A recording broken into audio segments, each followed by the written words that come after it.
Hello students. आज हम शुरू करने जा रहे हैं राजस्थान ज्योग्राफी। मतलब आज हम पढ़ने जा रहे हैं राजस्थान का भूगोल। तो राजस्थान के भूगोल में हम क्या पढ़ेंगे, कैसे पढ़ेंगे, वो आप देखिए। आज आपको मज़ा आने वाला है। ऐसी भूगोल आपने पहले कभी नहीं पढ़ी होगी। बिल्कुल, आप ध्यान से देखते रहिए कि हम क्या पढ़ रहे हैं और क्या शुरू होने वाला है यहाँ पे। तो देखो, सबसे पहले ये जो आप पिक्चर्स देख रहे हो, इन पिक्चर्स का यूज़ हम थोड़ी देर बाद में करेंगे। ये फ़ोटोज़ के हिसाब से मैं आपको समझाऊंगा कि ज्योग्राफ़ी होती क्या है, राजस्थान की उत्पत्ति कैसे हुई है, राजस्थान में मरुस्थल कैसे बना है, राजस्थान में जो अरावली प्रदेश पाई जाती है वो भी कैसे बना है, तो सब का निर्माण कैसे हुआ है, क्यों हुआ है, कब हुआ है और कहाँ से हुआ है, ये सारी बातें हम पढ़ेंगे बहुत डिटेल में।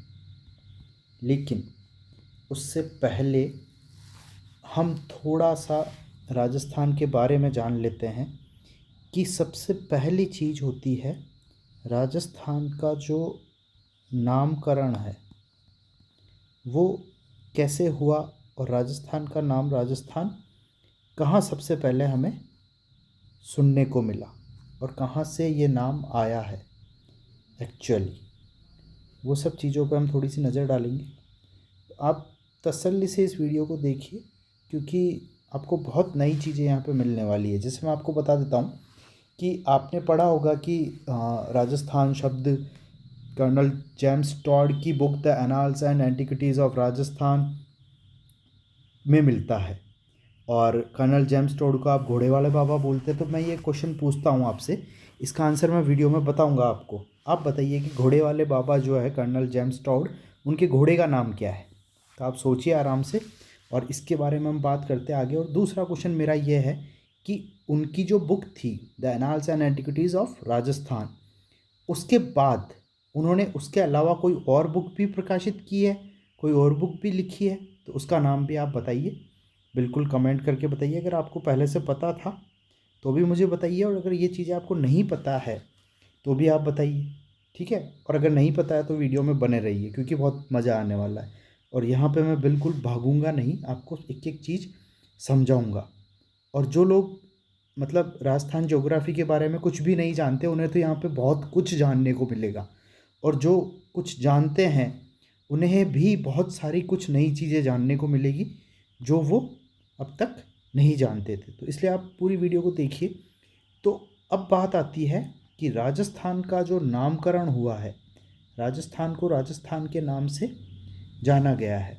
तो सबसे पहले जो राजस्थान का नाम राजस्थान मिलता है वो कहाँ से मिलता है। तो सबसे पहले हमें मिला नाम मरुकांतर। क्या नाम मिला? मरुकांतर। मरु का मतलब होता है रेगिस्तान। मरुकांतर, ये मरुकांतर नाम किसने दिया और कब दिया? तो देखिए, वाल्मीकि जो थे, वाल्मीकि जी जो थे उन्होंने सबसे पहले राजस्थान को मरुकांतर नाम दिया। और मरुकांतर नाम से राजस्थान का जिक्र किया कि भारत के पश्चिमी इलाके में जो रेगिस्तानी प्रदेश है उसे मरुकांतर बोला। ठीक है। अब वाल्मीकि जी को आप सब जानते हैं, उसके बारे में ज़्यादा उनके बारे में ज़्यादा डिटेल में बताने की ज़रूरत है नहीं क्योंकि हम यहाँ पे राजस्थान ज्योग्राफी पढ़ रहे हैं। अब आगे देखिए, दूसरा नाम जो राजस्थान का मिलता है हमें, वो मिलता है राजपुताना नाम। क्या नाम मिलता है? राजपुताना। ये राजपुताना नाम किसने दिया? तो इसके बारे में, राजपुताना नाम सबसे पहले राजस्थान को दिया जॉर्ज थॉमस ने। ये जॉर्ज थॉमस जो थे ये आयरलैंड के निवासी थे। अंग्रेज नहीं थे ये, इंग्लिश नहीं थे, इंग्लैंड के नहीं थे, इसलिए मैं बता रहा हूँ कि ये कहाँ के थे, आयरलैंड के थे। और इन्होंने 1800 ईस्वी में 1800 ईस्वी में अपनी एक पुस्तक में ये जो नाम है राजपुताना नाम, ये इन्होंने जॉर्ज थॉमस जो कि आयरलैंड के निवासी थे, 1800 ईस्वी में इन्होंने जानकारी दी ये अपनी एक किताब में। उस किताब का नाम क्या है? उस पुस्तक का नाम है the military and memorials of mister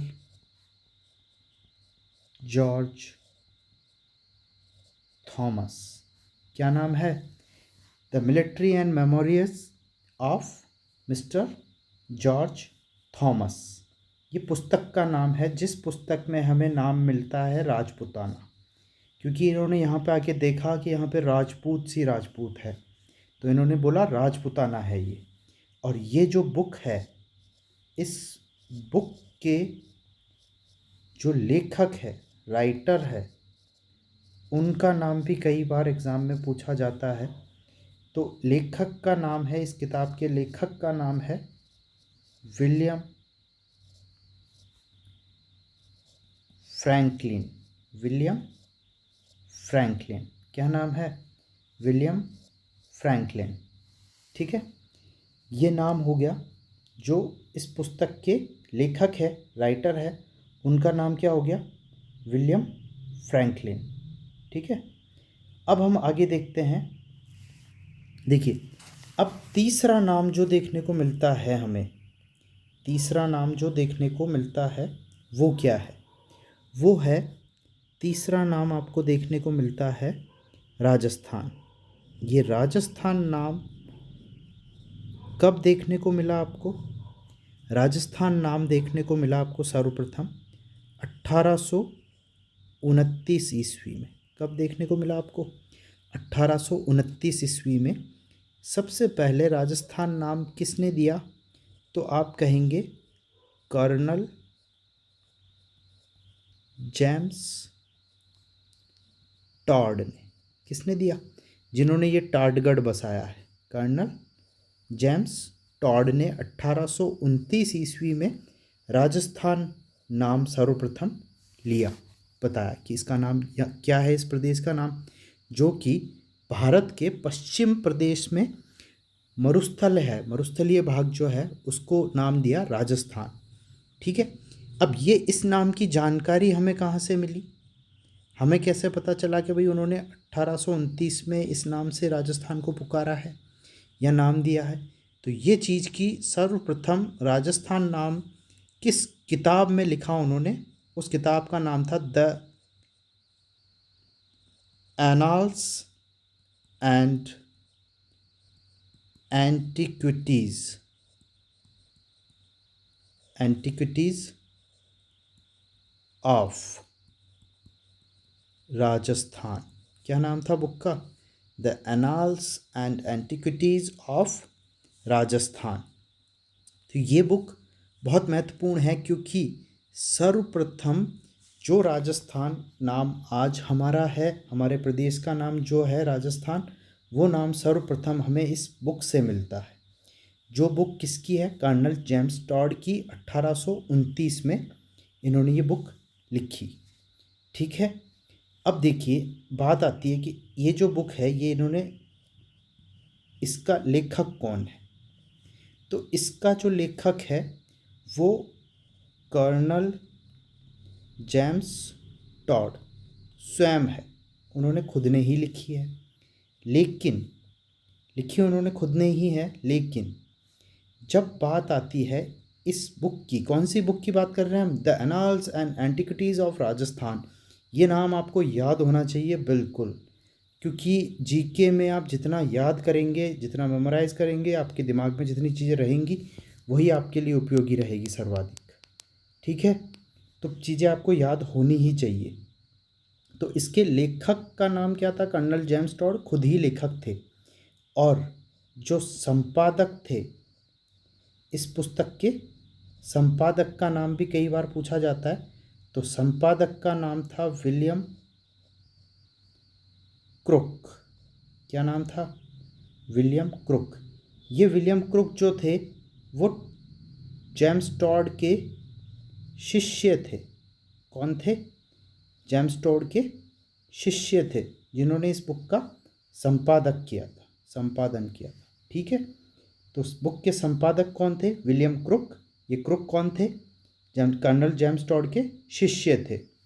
और जेम्स टॉड ने इस बुक को किसको समर्पित किया? इस बुक को कर्नल जेम्स टॉड ने किसे समर्पित किया? तो ये इसके पीछे भी एक कहानी है, बहुत अच्छी सी स्टोरी है। तो आप स्टोरी को सुनिए और समझने की कोशिश कीजिए। देखिए हुआ क्या, समर्पित किसको किया, इस पे हम बात कर रहे हैं। तो हुआ क्या, जब एक ही क्वेश्चन भी बनता है, बहुत इम्पोर्टेंट क्वेश्चन है कि सर्वप्रथम कर्नल जेम्स टॉड राजस्थान में कब आए? तो कब आए? 1806 ईस्वी में आए। कब आए? 1806 ईस्वी में राजस्थान में कर्नल जेम्स टॉड प्रथम बार आए। ये एक क्वेश्चन बनता है।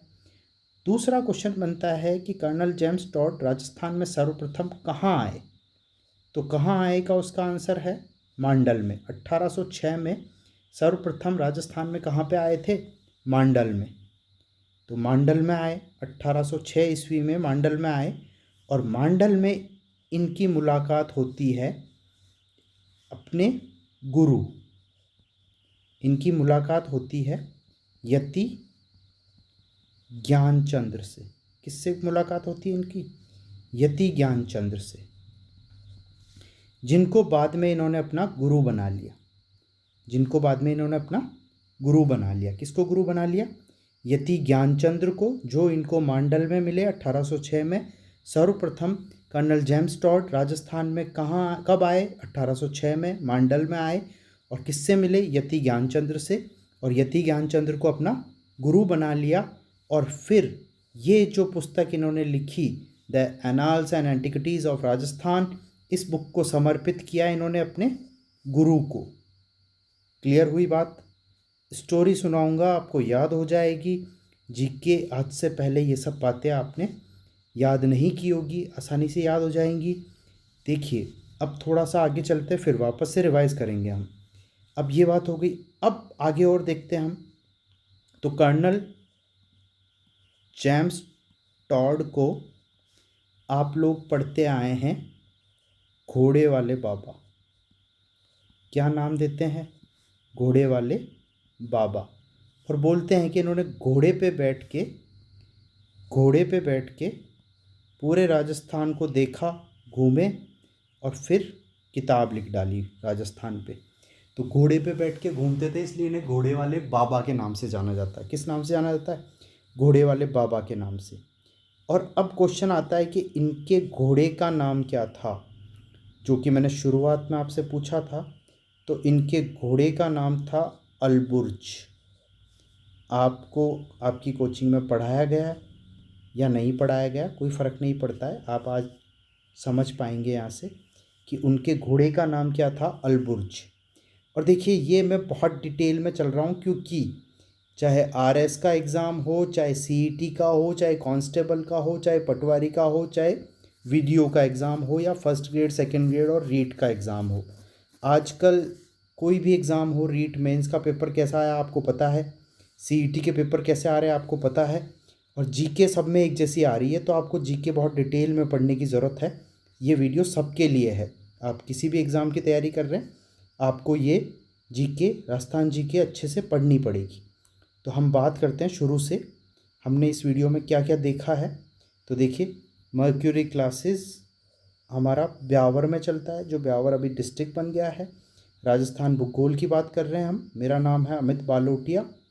मैं थोड़ा सा अपना इंट्रोडक्शन भी दे ही देता हूँ। और अगर आपने अभी तक वीडियो को लाइक नहीं किया है तो पॉज करके लाइक कर दीजिए पहले ही, क्योंकि आपका प्यार भी मिलना चाहिए हमें। और दूसरी बात, अगर आपने चैनल को सब्सक्राइब नहीं किया है तो सब्सक्राइब तो कर दीजिए, क्योंकि सब्सक्राइब नहीं करेंगे तो आपको वीडियोस नहीं मिल पाएंगे जो मैं बनाता रहता हूँ। हर रोज़ एक वीडियो आता है, तो आपको पता ही नहीं चलेगा कब नया वीडियो आ रहा है। और ऐसी इंटरेस्टिंग बातें आपसे मिस हो जाएगी जो कि एग्ज़ाम में पूछी जाती है। ये सारे क्वेश्चंस, ये सारी बातें जो हमने की है राजस्थान के नामकरण के बारे में। तो नामकरण में आप समझेंगे, सबसे पहले क्या नाम मिलता है? मरुकांतार। किसने दिया? वाल्मीकि जी ने। दूसरा नाम राजपुताना। राजपुताना नाम किसने दिया? George Thomas. जॉर्ज थॉमस कहाँ के थे? आयरलैंड से आए थे। और 1800 ईस्वी में इन्होंने राजपुताना नाम दिया राजस्थान को, राजपुताना। इसकी जानकारी हमें कहाँ से मिलती है? तो जानकारी हमें मिलती है the military and memorials of mister George Thomas.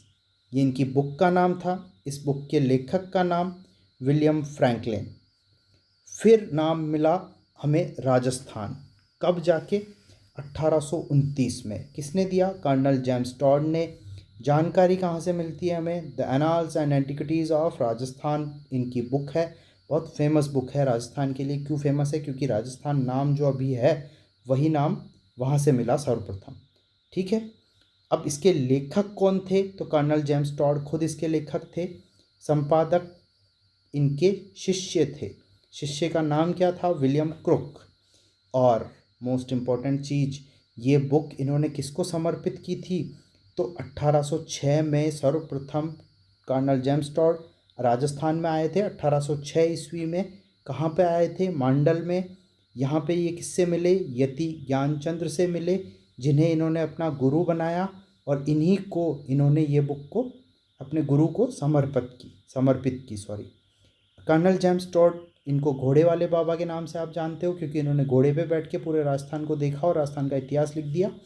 और इनके घोड़े का नाम क्या था? इनके घोड़े का नाम था अलबुर्ज। ये बातें आपको ध्यान रखनी है। इसके बाद हम आगे चलते हैं थोड़ा सा।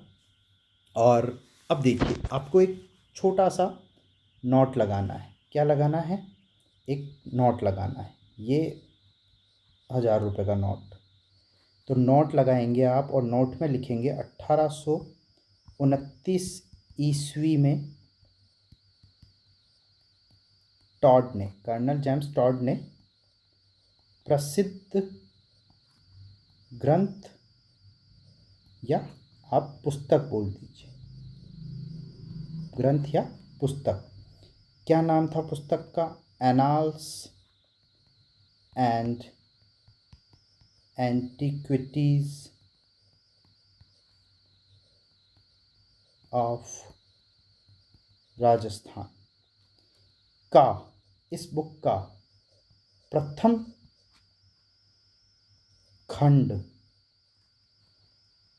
खंड कब प्रकाशित किया? 1829 में।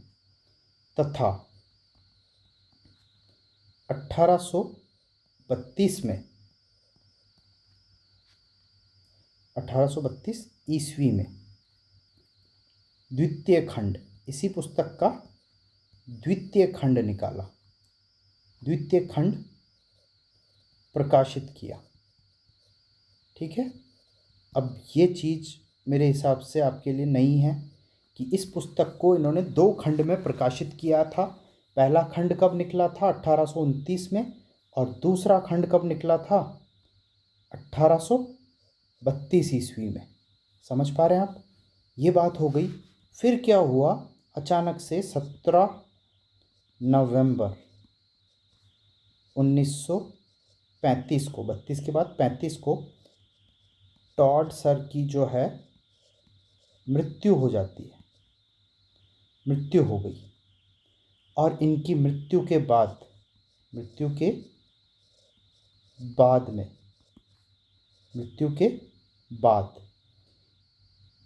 उनकी पुस्तक का तीसरा खंड आता है। तीसरा खंड, या तीसरा खंड नहीं, इसको तीसरा ग्रंथ ही बोल दीजिए आप, ये अलग है। तीसरा ग्रंथ आया। उस ग्रंथ का नाम क्या था?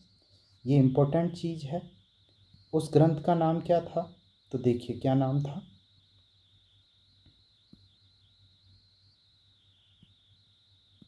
देखिए क्या नाम था। उस बुक का नाम था, जो इनका तीसरा ग्रंथ आया, उसका नाम था पश्चिमी भारत की यात्रा। कौन सी यात्रा? पश्चिमी भारत की यात्रा प्रकाशित हुआ। कब प्रकाशित हुआ ये? उनकी मृत्यु के बाद। कौन से सन में? तो आप बात करेंगे 1839 में तीसरा संस्करण इनका प्रकाशित हुआ। तो एक संस्करण किसने प्रकाशित किया? देखो किसने प्रकाशित किया? इनके शिष्य ने, विलियम क्रुक ने, इनके मरने के पश्चात। तो मेरे हिसाब से ये नाम भी आपने नया सुना होगा। और आगे देखिए, अभी तो बहुत कुछ आपको नया मिलेगा यहाँ पे। आज आप राजस्थान जीके में जो चीज़ें मिस करते हैं और जो आपको लगता है इतना पढ़ने के बाद भी एग्ज़ाम में पूछ पता नहीं क्या रहा है, तो आज मैं बताऊंगा आपको कि पूछ क्या रहा है और क्यों पूछ रहे हैं वो लोग और कैसे पूछ रहे हैं। मतलब हम देखेंगे कि एग्ज़ाम में क्वेश्चन कहाँ कहाँ से बन सकते हैं, नए क्वेश्चन कहाँ कहाँ से बन सकते हैं। आजकल क्या है, बहुत नए क्वेश्चन आ रहे हैं, है ना। तो हम नई चीज़ें पढ़ रहे हैं, तो आपको मज़ा आएगा यहाँ तक। अब देखिए आगे, थोड़ी सी हम बात आगे करते हैं किसकी। इसके बाद में यहाँ तक आपको बात समझ आ गई, यहाँ तक आपको बात समझ आ गई। इसके बाद में हम थोड़ी सी बात करते हैं, किसकी बात करेंगे हम इसके बाद में। अब देखिए, राजस्थान नाम की जानकारी, राजस्थान नाम की जानकारी। ये नामकरण तो हो गया, 3 नाम थे। इसके अलावा और कहाँ से हमें राजस्थान नाम की जानकारी मिलती है? तो उसमें नाम आता है सर्वप्रथम कि सर एक जगह है सिरोही के पास में। कहाँ पे? सिरोही के पास में, सिरोही में बसंतगढ़ शिलालेख मिला वहाँ पे। सिरोही में एक जगह है जहाँ पे बसंतगढ़ शिलालेख मिला। कौन सी जगह पे मिला ये बसंतगढ़ शिलालेख? तो एक माता जी का मंदिर है सिरोही में। कहाँ पे है? सिरोही में। सिरोही में खीमली माता जी का मंदिर है। क्या मंदिर का नाम है? खीमली माता का मंदिर। उस मंदिर में एक पिल्लर है, शिलालेख का मतलब क्या? खंबा है। उस खंबे पर सन 682 विक्रम संवत का वो खंबा है, शिलालेख है 682 विक्रम संवत का। और उस शिलालेख पर क्या नाम मिलता है राजस्थान का? क्या नाम मिलता है राजस्थान का? तो वहाँ पे नाम मिलता है आपको राजस्थाना द्वितीय। क्या नाम मिलता है? राजस्थाना द्वितीय, राजस्थान आदित्य, राजस्थान आदित्य, ठीक है, राजस्थान द्वितीय ये नाम मिलता है। कहाँ मिलता है? बसंतगढ़ शिलालेख, जो कि सिरोही में खीमली माता के मंदिर में है 682 विक्रम संवत में। सर्वप्रथम यहाँ पे राजस्थान का नाम क्या मिलता है? राजस्थानाद्वितीय। सबसे पुराना और पहला शिलालेख जो है वो बसंतगढ़ शिलालेख ही है, ठीक है। फिर इसके बाद हमें और कहाँ राजस्थान के नाम की जानकारी मिलती है? तो आपको मिलती है मुणोत नेणसी की पुस्तक, नेणसी री ख्यात। ये भी सबसे पुरानी ख्यात है। इस पुस्तक में भी राजस्थान का नाम मिला है, ठीक है। और इसके बाद एक और है वीर भान की पुस्तक राज रूपक में। राज रूपक में भी क्या नाम मिलता है? वीरभान की पुस्तक राज रूपक में भी राजस्थान का नाम का उल्लेख मिला है, ठीक है। इसके बाद में हम बात करते हैं राजस्थान के बारे में। क्या बात हम करेंगे? देखिए, इन चीज़ों को, ये जो फ़ोटोज़ है इनको अभी इनका नंबर आने वाला है, बस इससे हम राजस्थान की उत्पत्ति के बारे में जानेंगे। तो ये नामकरण, सबसे पहले हम राजस्थान के नाम के बारे में जानेंगे, फिर राजस्थान की उत्पत्ति करेंगे, ठीक है। तो अब क्या है, राजस्थान के नाम के बाद में पहली चीज़ जो हमने पढ़ी वो क्या पढ़ी कि राजस्थान का नामकरण कैसे हुआ, राजस्थान का नामकरण कैसे हुआ। अब दूसरी बात जो हम पढ़ेंगे वो क्या पढ़ेंगे हम कि राजस्थान की अब नामकरण के बाद में हमें और कुछ जानकारी जो मिलती है, क्या जानकारी है, जानकारी के बारे में हम बात करेंगे। तो क्या जानकारी है राजस्थान की? तो राजस्थान में कुछ दिवस होते हैं, 2 दिवस होते हैं, ठीक है।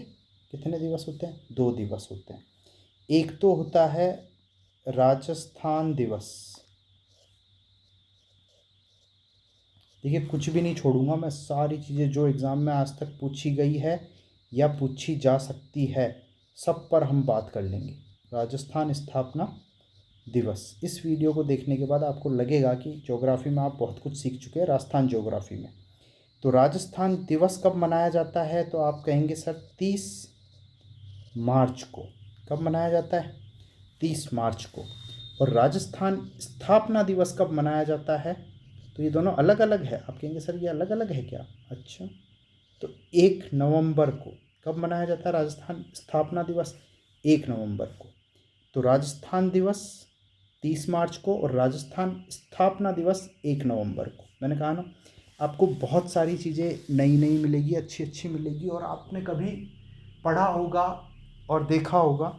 आज मैं आपको याद भी करवा दूंगा। तो क्या जानकारी मिलती है हमें दिवस के बारे में? सबसे इम्पोर्टेंट जानकारी है राजस्थान दिवस कब आता है? 30 मार्च को। राजस्थान स्थापना दिवस कब आता है? 1 नवंबर को। क्लियर? अब हम शुरू करते हैं राजस्थान की उत्पत्ति। अब देखिए बच्चों, हम बात करेंगे राजस्थान की उत्पत्ति के बारे में।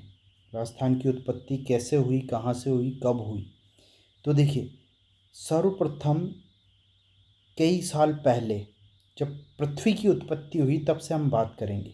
तो पृथ्वी सूर्य से टूट करके, मतलब सूर्य पे जो है ये जो नाभिकीय विखंडन वगैरह विक्रियाएं होती रहती है, हाइड्रोजन ब्लास्ट होते हैं वहाँ पे बहुत भयंकर भयंकर।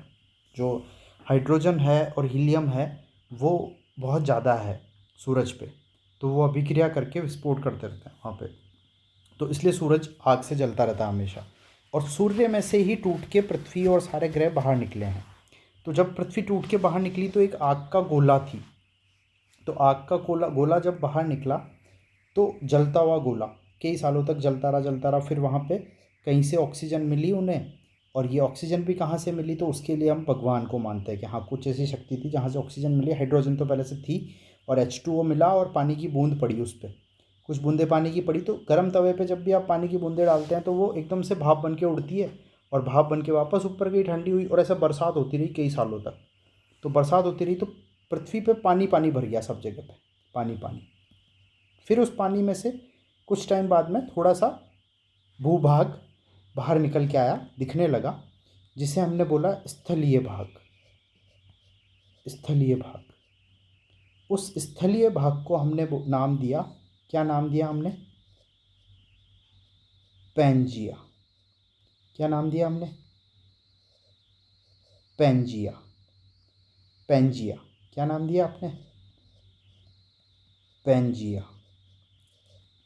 और जो जलीय भाग था, जो कि ज़्यादा था, जलीय भाग जो महासागरीय भाग था वो 71% था, उससे आपने नाम दिया पैंथालासा। देखिए जो 29% छोटा हिस्सा था उसका नाम 3 अक्षरों का छोटा है, और जो 71% जलीय भाग बड़ा हिस्सा था उसका नाम भी बड़ा है, पैंथालासा। आपको याद रह जाएगा। तो जो ज़मीन वाला जो भाग था उसका नाम था पैंजिया, और जो जलीय भाग था उसका नाम था पैंथालासा। पैंथालासा था, ठीक है।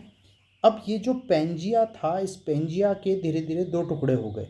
एक टुकड़ा ये इधर दिख रहा है आपको, और एक टुकड़ा ये हो गया अलग। अभी मैं आपको फोटोज़ के साथ में समझाऊंगा, पर पहले हम इस पर बात कर लेते हैं। तो ये जो टूट के अलग हुआ ऊपर वाला भाग, मतलब इसके 2 टुकड़े हो गए, बीच में से टूट गया। टूट के जो उत्तरी भाग, ऊपर वाला जो भाग गया, उत्तरी भाग, उसे बोला गया ए से अंगारा लैंड। क्या नाम दिया उसे? अंगारा लैंड। और जो दूसरा हिस्सा, मतलब दक्षिणी भाग जो रह गया, दक्षिणी भाग, उसे नाम दिया जी से गोंडवाना लैंड। क्या नाम दिया? गोंडवाना लैंड। गोंडवाना नहीं है, गोंडवाना लैंड। जी से गोंडवाना लैंड। और अब आप कहेंगे सर ये टी क्या है बीच में? तो देखिए यहाँ पे ये दोनों टूट के अलग हुए तो बीच में जगह हो गई, जगह में पानी भर गया। तो ये जो पानी भर गया इससे आपने नाम दिया, एक सागर का रूप ले लिया इसे। तो इसको नाम दिया आपने टेथिस सागर। क्या नाम दिया? टेथिस सागर। तो टेथिस सागर बन गया ये। तो देखिए अब पृथ्वी जो हमारी पहले दो भाग ही थे, पेंजिया और पैंथालासा। पेंजिया टूट के दो टुकड़ों में विभाजित हो गया, एक बन गया अंगारा लैंड, दूसरा बन गया गोंडवाना लैंड। और बीच में जो पानी भर गया इसको छिछला जलीय सागर बोलते हैं, टेथिस सागर को। छिछला मतलब ये कम पानी वाला था, मतलब यहाँ पे भूभाग था उसमें पानी थोड़ी मोड़ी जगह में पानी भर गया तो टेथिस सागर बोला, ज़्यादा गहरा नहीं बन पाया ये। तो टेथिस सागर ज़्यादा गहरा नहीं था, छिछला जलीय सागर था। ठीक है, छिछला जलीय सागर था। तो यहाँ पे ये चीज़ हुई, दो टुकड़े हो गए पृथ्वी के, टेथिस सागर बन गया, बीच में गोंडवाना लैंड नीचे वाला हिस्सा और अंगारा लैंड ऊपर वाला। अब ये अंगारा लैंड ऊपर वाला कौन सा हिस्सा है? तो हमारे हिमालय से ऊपर का जो भी भाग है, हिमालय से ऊपर का जो भी भाग है वो है अंगारा लैंड, और हिमालय से नीचे का जो हमारा भारत और जो सब है वो है गोंडवाना लैंड। समझ आ गया आपको? तो कोई भी पूछे कि अंगारा लैंड कौन सा भाग है, तो अंगारा लैंड है हिमालय से ऊपर वाला भाग जो है वो है अंगारा लैंड, और जो हिमालय से नीचे वाला भाग है वो कौन सा है? गोंडवाना लैंड। तो इसका मतलब क्या हुआ कि देखिए ये डायग्राम जो मैंने बनाया इसको आप बना लीजिए बिल्कुल, या स्क्रीनशॉट ले लीजिए। और अब बात को समझिए कि जो हिमालय है, हिमालय हिमालय क्या है? टेथिस सागर का अवशेष, टेथिस सागर से बना है। मतलब वहाँ पे जो अवसाद होते हैं सागर के, वो मतलब जब ये दोनों आपस में टकराए तो जहाँ से टकराए वहाँ पे अवसाद जो था वो जमा हो गया, ऊपर उठ गया और धीरे धीरे ये वलित पर्वतमाला बन गया हिमालय। उस हिमालय के ऊपर मैंने एक पूरी वीडियो बना रखी है इंडियन ज्योग्राफी पे, वो भी आप देख सकते हैं जाके, उसमें आपको बहुत डिटेल में अच्छे से समझ में आ जाएगा। अब देखिए, अब बात करते हैं हम, अब इसको रिलेट करते हैं हम हमारे किससे? राजस्थान जीके से। तो आप कैसे रिलेट करेंगे देखिए। तो अब इन दोनों में से अंगारा लैंड और गोंडवाना लैंड में से, या फिर आप समझिए अंगारा लैंड को तो आप छोड़ दीजिए क्योंकि हमारा भारत तो है ही नहीं ना, ये तो हिमालय से ऊपर का हिस्सा है, तो ये भारत में आ ही नहीं रहा। भारत में क्या क्या आ रहा है? एक तो टेथिस सागर आ रहा है और एक गोंडवाना लैंड आ रही है, तो हम इन दोनों की बात करेंगे अब। तो दो चीज़ें हैं, एक तो जी और एक टी। अब देखिए इंग्लिश अल्फ़ाबेट में पहले कौन आता है? पहले आता है जी, तो जी और बाद में आता है टी। तो हमारे राजस्थान में जी से गोंडवाना लैंड से क्या बना? सबसे पहले गोंडवाना लैंड से बना अरावली। पहाड़ सबसे पुराने होते हैं, तो अरावली को हम बोलते हैं प्राचीनतम अरावली पर्वतमाला। ठीक है, पर्वतमाला, प्राचीनतम पर्वतमाला। और दूसरा फिर हाड़ौती का पठार, पठार भी पुराने हैं। ये दोनों जी से बने। और टी से क्या बना? टी से बना हमारा मरुस्थल। तो ये तो सब दोनों पुराने हैं सबसे, ये मरुस्थल थोड़ा सा बाद का है, नया है, क्योंकि मरुस्थल बना टेथिस सागर से। अब देखिए कैसे बना टेथिस सागर से, वो भी मैं समझाता हूँ। जो हमारी पृथ्वी है वो पृथ्वी ऐसे घूमती है, चक्कर लगाती है, मतलब 24 घंटे में पूरा 360 डिग्री पृथ्वी घूम जाती है। तो वो पश्चिम से पूर्व की ओर घूमती है, पश्चिम से पूर्व की ओर घूमती है। तो आप समझो कि जब मान लो यहाँ पे इस हिस्से पे पानी भरा हुआ है, यहाँ पे ये समुद्र है, और एकदम से पृथ्वी जैसे घूम रही है पश्चिम की तरफ, तो वो पानी इधर की तरफ जाएगा, इधर की तरफ गिरेगा, तो पानी सारा इधर गिर गया। और पश्चिमी भाग जो है हमारे राजस्थान का, जो पश्चिमी भाग है ये वाला हिस्सा, यहाँ पे पहले टेथिस सागर था, पानी था, तो वो पानी इधर पश्चिम की साइड में गिर गया घूर्णन गति के कारण। तो यहाँ से पानी चला गया, और पानी कैसा था? खारा पानी। तो जब खारा पानी हट गया तो पीछे जो मिट्टी बची वो क्या बची? बंजर मिट्टी बची, नमकीन वाली। तो खारा पानी था इसलिए बंजर मिट्टी। तो मरुस्थल का निर्माण किससे माना जा रहा है? टेथिस सागर से। तो टेथिस सागर से मरुस्थल का निर्माण हुआ, इसलिए ये नया है।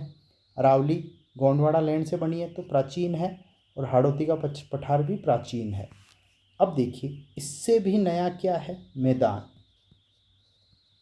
जो पूर्वी मैदान है वो नए हैं, क्योंकि मैदानों का निर्माण नदियाँ करती है। मैदान कौन बनाता है? नदियाँ बनाती है। तो नदियाँ तो आज भी बह रही है और आज भी निर्माण कर रही है मैदानों का, कभी रुकेगी नहीं। तो जहाँ से नदी बह के जाएगी वहाँ पे मैदान बन जाएंगे। तो इसलिए आप बोल सकते हैं मैदान जो है वो सबसे नवीनतम होते हैं। मैदान जो है वो सबसे नवीनतम होते हैं। ठीक है, आप बोल सकते हैं नवीनतम होते हैं मैदान।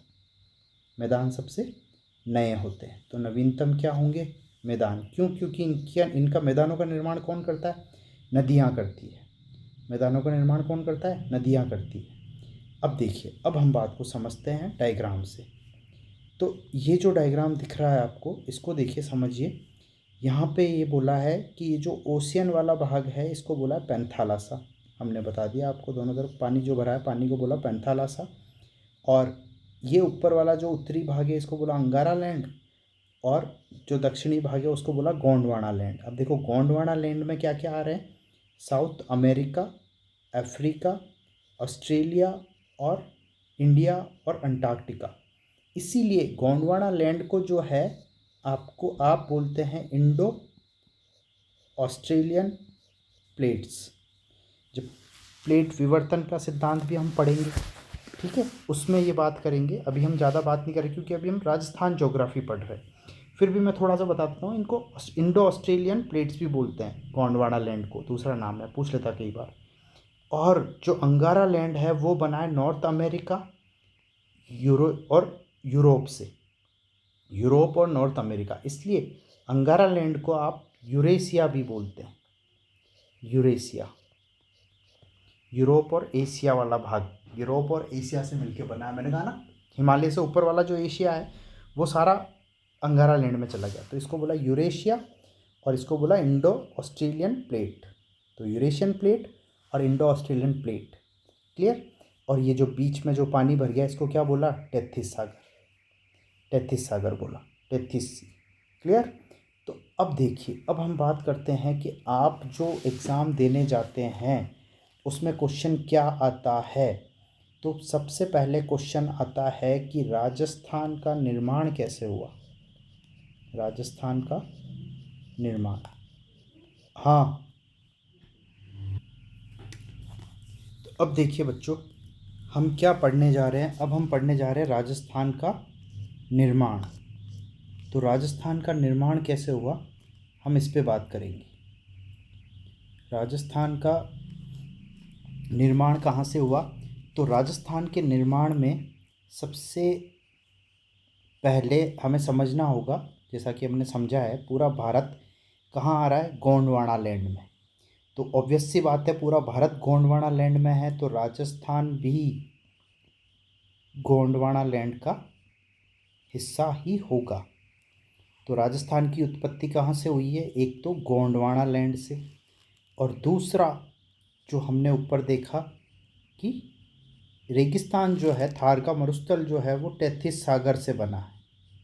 तो टेथिस सागर मतलब राजस्थान की जो उत्पत्ति हुई है, राजस्थान का जो निर्माण हुआ है वो दो भागों से मिलकर के हुआ है। एक गोंडवाना लैंड, ये भूमि थी, मतलब भूभाग, और ये जलीय भाग, टेथिस सागर, ठीक है। और गोंडवाना लैंड से क्या क्या बने हैं? तो गोंडवाना लैंड से भी दो चीज़ें बनी हैं। प्राचीनतम है गोंडवाना लैंड, तो इससे बनी है सबसे पहले अरावली पर्वतमाला, अरावली पर्वतमाला। तो और दूसरा हाड़ौती का पठार, क्या है? हाड़ौती का पठार। और इन दोनों को हम बोलते हैं प्राचीनतम, क्योंकि गोंडवाना लैंड, मैंने कहा इंग्लिश अल्फ़ाबेट में जी पहले आता है, तो ये सबसे पहले ये आया। गोंडवाना लैंड प्राचीन है, 33 सागर बाद में आया, तो 33 सागर नया है। अपन ने देखा था ना कि ये दो भूभाग अलग हुए तब बीच में 33 सागर बना, तो 33 सागर का निर्माण तो बाद में हुआ, गोंडवाना लैंड तो पहले से ही था। तो गोंडवाना लैंड का हिस्सा है अरावली पर्वतमाला और हाड़ौती का पठार, और 33 सागर के भी दो हिस्से हैं। कौन कौन से, देखिए, एक तो है मरुस्थल और दूसरा है पूर्वी मैदानी भाग। ये दोनों नवीनतम है। तो अगर आपसे क्रम पूछ लिया जाए कि सबसे पहले राजस्थान में प्राचीनतम क्या है, अरावली पर्वतमाला, फिर उसके बाद में सेकंड नंबर पे हाड़ौती का पठार, थर्ड नंबर पे मरुस्थल और फोर्थ नंबर पे मैदान, क्योंकि मैदानों का निर्माण तो नदियाँ अभी भी कर रही है। तो आपको सीक्वेंस समझ में आ गया। ऐसे मिलान वाले क्वेश्चन, सीक्वेंस वाले क्वेश्चन आजकल, पहले तो आरएस में आते थे, आजकल सीईटी, क्लर्क, एलडीसी सबके पेपर में आ रहे हैं। तो आपको मिलान करना बहुत ज़रूरी है। तो आपको जो टीचर पढ़ाते हैं वो क्या क्वेश्चंस बताते हैं साथ में, तो मैं आपको क्वेश्चंस बताता हूँ। अब देखिए, क्वेश्चन पे बात करते हैं हम। ये देखिए, बरखान पे हम जाएंगे, अभी बरखान का नंबर आया नहीं, तो बरखान पे भी बात करेंगे। अभी हम क्वेश्चन लेते हैं, एक सिंपल सा अच्छा सा क्वेश्चन लेते हैं। तो देखिए क्वेश्चन क्या है,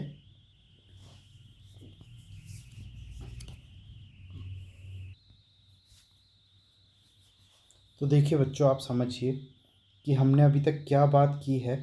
हमने अभी तक बात की है राजस्थान के निर्माण के बारे में। तो सबसे पहले गोंडवाना लैंड जो भूमि वाला भाग था, उससे अरावली पर्वतमाला का निर्माण हुआ।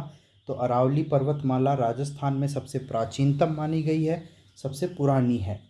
और हाड़ौती का पठार जो है वो उसके बाद में बना, तो हाड़ौती के पठार को भी प्राचीनतम माना गया है। लेकिन मरुस्थल का निर्माण 33 सागर से बाद में हुआ, और पूर्वी मैदानी भाग जो है, मैदान नदियाँ बना रही है, वो अभी तक हो रहा है, तो नदियाँ नवीनतम हुआ, और मरुस्थल को भी हमने नवीनतम माना है। अब इसके बाद में देखिए एग्ज़ाम में क्वेश्चन किस टाइप से आता है। तो अब एक क्वेश्चन को लेके हम समझेंगे, देखिए क्वेश्चन को लेके हम समझेंगे बात को कि क्या होता है। तो क्वेश्चन देखिए क्या है, राजस्थान का निर्माण, राजस्थान का निर्माण, राजस्थान के निर्माण पर एक क्वेश्चन है, उसके कुछ पार्ट्स है। उसी में पहला क्वेश्चन निर्माण के बारे में, पहला क्वेश्चन क्या है कि राजस्थान का जो निर्माण हुआ है उसमें स्थलीय भाग कौन सा है, स्थलीय भाग। दूसरा जो है जलीय भाग कौन सा रहा है, किस जलीय भाग से राजस्थान का निर्माण हुआ है। तीसरा क्वेश्चन जो है कि स्थलीय और जलीय दोनों भागों से मिलकर के राजस्थान का निर्माण हुआ है। और चौथा, ऐसा कौन सा भूभाग है जिसका योगदान नहीं है राजस्थान के निर्माण में। तो अब देखिए, आप ऑप्शन देखिए, ए ऑप्शन क्या है आपके पास, ए ऑप्शन है 33 सागर, 33 सागर। बी ऑप्शन है आपके पास गोंडवाना लैंड। सी ऑप्शन है आपके पास अंगारा लैंड। और जो डी ऑप्शन है आपके पास वो है जी और टी दोनों। ठीक है, तो अब शुरू करते हैं। स्थलीय भाग जो राजस्थान के निर्माण में सपोर्ट करता है, तो हमने ऊपर डायग्राम से आपको समझाया कि स्थलीय भाग मतलब एक नंबर, जो एक नंबर का आंसर होगा वो होगा बी। गोंडवाना लैंड ऐसी जगह है जो राजस्थान का निर्माण स्थलीय भाग जो है अरावली और हाड़ौती का पठार गोंडवाना लैंड से हुआ है। फिर आप कहेंगे सर जलीय भाग कौन सा है जो राजस्थान के निर्माण में है, तो वो जलीय भाग है 33 सागर। तो दो का आंसर हो जाएगा ए, 33 सागर। और दोनों स्थलीय और जलीय भाग, दोनों भाग जिनसे राजस्थान बना है वो है जी और टी दोनों से मिलकर के राजस्थान बना है, जी और टी। तो तीसरे का आंसर डी हो गया। और किसका योगदान नहीं है, तो अंगारा लैंड का योगदान भारत के निर्माण में या राजस्थान के निर्माण में कहीं पे भी नहीं है। तो चौथे का आंसर अंगारा लैंड हो जाएगा, इसका योगदान नहीं है। तो ये अच्छा सा क्वेश्चन था। जब तक आप डिटेल में जो मैंने चीज़ें आपको अब तक पढ़ाई है वो सब आप डिटेल में नहीं पढ़ेंगे और आपको पता ही नहीं होगा गोंडवाना लैंड क्या होता है, अंगारा लैंड क्या है, तैतीस सागर क्या है, जी क्या है, टी क्या है, किसकी उत्पत्ति सबसे पहले हुई है, कैसे हुई है, तैतीस सागर कैसे बना, तैतीस सागर का पानी कहाँ गया, क्यों पश्चिम में। और देखो एक बहुत इंटरेस्टिंग फैक्ट बताता हूँ कि पूरे विश्व में जितने भी मरुस्थल है वो सारे मरुस्थल, जैसे कि जैसे कि किसी भी महाद्वीप में कोई मरुस्थल है तो वो उसके पश्चिमी हिस्से में ही होगा मरुस्थल, क्योंकि पश्चिम में पानी तो सारा उधर पश्चिम में चला जाएगा और वो पश्चिमी भूभाग में ही मरुस्थल मिलेंगे। राजस्थान में भी, हमारे राजस्थान में भी जो मरुस्थल पाया जाता है वो इधर पश्चिमी भाग में ही है। तो ये देखिए सहारा मरुस्थल जो है वो भी अफ्रीका में पश्चिमी भाग में ही है, आप नक्शे में जाके देखना। तो जितने भी मरुस्थल पाए जाते हैं वो कहाँ पाए जाते हैं, पश्चिमी भूभाग में। क्लियर। अब देखो आगे बात करते हैं हम। ये क्वेश्चन समझ आ गया आपको। स्थलीय भाग गोंडवाना लैंड, जलीय भाग तैतीस सागर, स्थलीय और जलीय दोनों, जी और टी दोनों, और जिसका योगदान नहीं है वो है अंगारा लैंड। क्लियर। तो ऐसे ऐसे क्वेश्चन आते हैं एग्जाम में आजकल, उसमें बच्चा कंफ्यूज हो जाता है। कंफ्यूज आपको नहीं होना है और बहुत अच्छे से पढ़ेंगे। अब देखिए जो ऊपर आपने 4 भागों में विभाजित किया है राजस्थान को, 1 2 3 4, इन 4 भागों को भारतीय भूगोल में, इंडियन ज्योग्राफी में, भारतीय भूगोल में, इंडियन ज्योग्राफी का एक 1.5 घंटे का वीडियो मैंने डाल रखा है, वो आप देख सकते हैं। उसमें मैंने सारे पर्वत, हिमालय के बारे में, ट्रांस हिमालय, शिवालिका, सबके बारे में बताया। तो भारतीय भूगोल में जो अरावली है प्लस हाड़ौती का पठार है, अरावली प्लस हाड़ौती, इनको इंडियन ज्योग्राफी में, भारतीय ज्योग्राफी में इनको एक ही भाग माना है, प्रायद्वीपीय पठार, भारत का प्रायद्वीपीय पठार। इस भाग में इन दोनों को एक ही साथ रखा गया है। तो ये जो राजस्थान जीके में हम 2 भाग पढ़ते हैं राजस्थान के, अरावली और हाड़ौती, इन दोनों को इंडियन ज्योग्राफी में, भारतीय भूगोल में सॉरी, एक ही भाग में रखा गया है, उसको है प्रायद्वीपीय पठार बोला है। ठीक है। और सेकंड पार्ट जो है, ये फर्स्ट पार्ट हो गया, और सेकंड पार्ट जो है वो है मरुस्थल, मतलब थार का मरुस्थल प्लस पूर्वी मैदान। इन दोनों को भी इंडियन ज्योग्राफी में उत्तर के विशाल मैदान में रखा है, उत्तर के विशाल मैदान में रखा है। कहने का मतलब है भारतीय भूगोल में जो राजस्थान के 4 भूभाग हैं उनको केवल 2 में ही शामिल किया गया है। पहला जो अरावली और हाड़ौती का प्रदेश है उसे भारत का प्रायद्वीपीय पठार बोला गया है, और जो दूसरा मरुस्थल प्लस पूर्वी मैदानी भाग है जो कि नए हिस्से हैं, नवीन है, और जो प्राचीन हिस्से हैं उन्हें प्रायद्वीपीय पठार में रखा गया, और जो नवीन हिस्से हैं राजस्थान के उसे उत्तर के विशाल मैदान में रखा गया है। ठीक है। अब बात आती है कि ये उत्तर का विशाल मैदान है क्या। तो मैं आपको थोड़ी सी स्टोरी फिर सुना देता हूँ कि मरुस्थल प्लस पूर्वी मैदान मिलकर के उत्तर का विशाल मैदान बनाता है। पहले क्या होता था कि यहाँ पे मैदान, अब देखिए आप कहेंगे सर उत्तर का विशाल मैदान बना है तो कोई नदी होगी, कौन सी नदी है जो कि रेगिस्तान में भी बह रही थी और अब गायब हो गई, कहाँ चली गई। तो देखिए पहले यहाँ पे सरस्वती नदी बहती थी। कौन सी नदी, सरस्वती। और ये सरस्वती नदी जो है ये शिवालिका हिमालय से निकलती थी, ग्लेशियर बोलते हैं, ग्लेशियर। कौन सा ग्लेशियर था, शिवालिका हिमालय। और ये शिवालिका हिमालय धीरे धीरे पूरा पिघल गया, क्योंकि अभी टेम्परेचर बहुत बढ़ने लग गया है। तो ये धीरे धीरे शिवालिका हिमालय, शिवालिका ग्लेशियर जो है, हिमनद बोलते हैं इनको हिंदी में, ग्लेशियर को हिमनद बोलते हैं। तो ये पिघल गया और सरस्वती नदी जो बहती थी वो आजकल गायब हो गई। तो उत्तर का विशाल मैदान जो है वो सरस्वती नदी से बना है। सरस्वती नदी का उद्गम कहाँ से होता था? शिवालिका हिमालय के ग्लेशियर से होता था, जो कि समाप्त हो चुके हैं, इसलिए सरस्वती नदी सूख गई है अभी। ठीक है, ये बात भी आपको समझ आ गई। अब आप समझेंगे राजस्थान के बारे में। तो देखिए, सबसे पहले हम राजस्थान की स्थिति और विस्तार के बारे में बात करेंगे। तो उसके लिए आपको इस वाले डायग्राम से समझाएंगे हम। सबसे पहले इस डायग्राम से हम समझते हैं। तो देखिए, इस डायग्राम में जो है हम बात करेंगे राजस्थान के बारे में। ठीक है, राजस्थान के बारे में हम बात करेंगे अभी। तो राजस्थान के बारे में आप क्या बात करेंगे, आप क्या जानते हैं? देखिए, तो राजस्थान में सबसे पहले राजस्थान का जो उत्तरी हिस्सा है, सबसे उत्तरी भाग जो है वो श्री गंगानगर का कोणा गांव है। कौन सा है? कोणा गांव। श्री गंगानगर तहसील का कोणा गांव जो सबसे उत्तरी भाग है, सबसे ऊपर की तरफ। राजस्थान में सबसे ऊपर की तरफ क्या है? कोणा गांव है।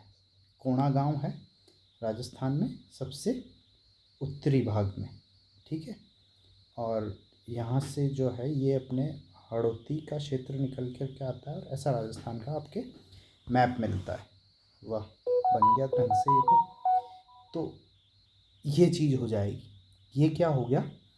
यहाँ पे देखिए, अब ये उत्तरी भाग जो यहाँ पे है, यहाँ पे कौन सा गांव पड़ता है? कोणा गांव। और यहाँ पे जो अक्षांश रेखा निकलती है, इस भाग से जो अक्षांश रेखा निकलती है, अक्षांश, वो कौन सी है? वो है 30 डिग्री 12 मिनट उत्तरी अक्षांश। उत्तरी अक्षांश कौन सी अक्षांश रेखा है? ये उत्तरी अक्षांश, नॉर्थ। ठीक है, उत्तरी अक्षांश। फिर हम नीचे वाले हिस्से की बात करेंगे। सबसे नीचे वाला ये जो पॉइंट है, यहाँ से जो अक्षांश गुजर रहा है वो कौन सा है? 23 डिग्री 3 मिनट। ये भी उत्तरी अक्षांश है, नॉर्थ। और ये भी उत्तरी अक्षांश है, 30-12 और 23-3 उत्तरी अक्षांश। ये कहाँ से गुजरता है? बोरकुंड गांव, जो कि कुशलगढ़ तहसील में है। ये बांसवाड़ा डिस्ट्रिक्ट में पड़ता है। बांसवाड़ा डिस्ट्रिक्ट सबसे नीचे की तरफ है। तो आपको ये नाम याद रखना है। इस पर भी आता है कोणा गांव। सबसे उत्तर की तरफ जो गांव है वो कोणा गांव है, और सबसे दक्षिणतम गांव जो है वो बोरकुंड गांव है राजस्थान का। कुशलगढ़ तहसील में पड़ता है, बांसवाड़ा डिस्ट्रिक्ट में। यहाँ पर जो अक्षांशीय विस्तार है, राजस्थान का अक्षांशीय विस्तार जो है वो 23 डिग्री और 3 मिनट से लेकर के 30 डिग्री 12 मिनट उत्तरी अक्षांश तक है। यहाँ पे भी उत्तरी अक्षांश है और यहाँ पे भी उत्तरी अक्षांश है। आप कंफ्यूज मत होइए कि दक्षिण हिस्सा है तो भी उत्तरी अक्षांश ही होगा। और अब हम बात करते हैं देशांतर के बारे में। तो राजस्थान का जो देशांतरीय विस्तार है वो क्या है? पूर्वी देशांतर है। देखो, यहाँ पे भी पूर्वी देशांतर है और यहाँ पे भी पूर्वी देशांतर है। कितना है? 59-30, मतलब 69 डिग्री 30 मिनट। कौन सा है? ईस्ट। और इधर 78 डिग्री और 17 मिनट। कौन सा है? ये भी ईस्ट। ठीक है, तो देखिए यहाँ से अपने को क्या निकल के आती है? पहली बात निकल के आती है कि राजस्थान का विश्व के सापेक्ष, राजस्थान का जो स्थिति है राजस्थान की वो क्या है? उत्तर। उत्तर अक्षांशीय स्थिति क्या है? उत्तर। और देशांतरीय स्थिति क्या है? पूर्व और पूर्व। तो विश्व के सापेक्ष, या फिर बोल सकते हैं कि राजस्थान की अक्षांशीय और देशांतर के सापेक्ष जो स्थिति निकल कर के आती है विश्व के नक्शे में, राजस्थान कहाँ पे मिलेगा? तो उत्तर पूर्व में मिलेगा राजस्थान। विश्व के नक्शे में राजस्थान को आप कहाँ ढूंढेंगे? उत्तर पूर्व में, क्योंकि अक्षांश उत्तरी अक्षांश है दोनों, और जो देशांतर है वो दोनों पूर्वी देशांतर है। तो इसलिए आप लिखेंगे उत्तर पूर्व। ठीक है, समझ आ गई बात। सबसे उत्तरोत्तर गांव कोणा गांव श्रीगंगानगर 30 डिग्री 12 मिनट उत्तरी अक्षांश। सबसे दक्षिणतम गांव बोरकुंड गांव कुशलगढ़ तहसील बांसवाड़ा 23 डिग्री 3 मिनट उत्तरी अक्षांश।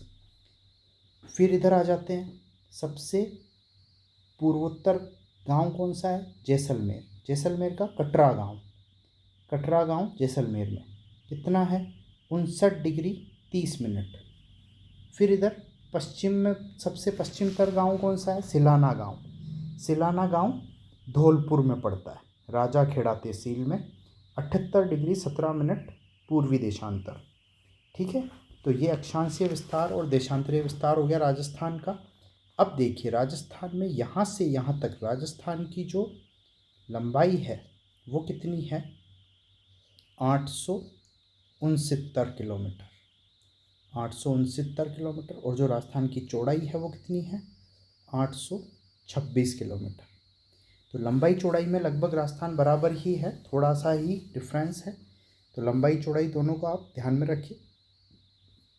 और एक और क्वेश्चन जो बनता है वो ये बनता है कि यहाँ से और अक्षांश रेखा गुजरती है 23 डिग्री 3 मिनट से थोड़ी सी ऊपर 23 डिग्री और आधा मिनट।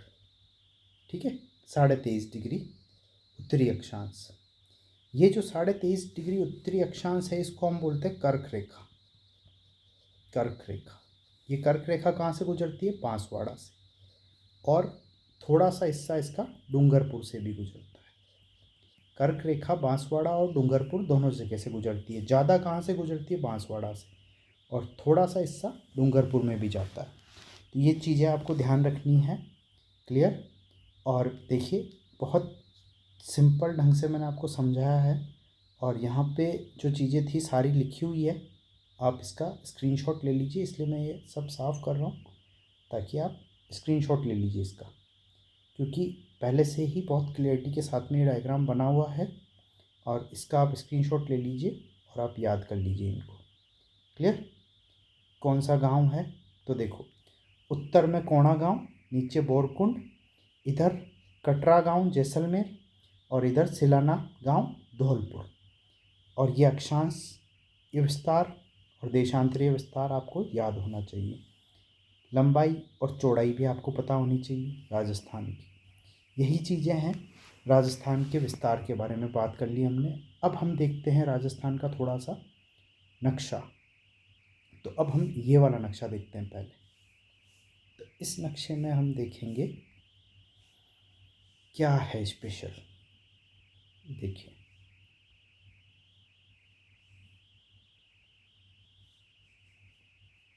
ठीक है भाई, सीधा हो जाओ।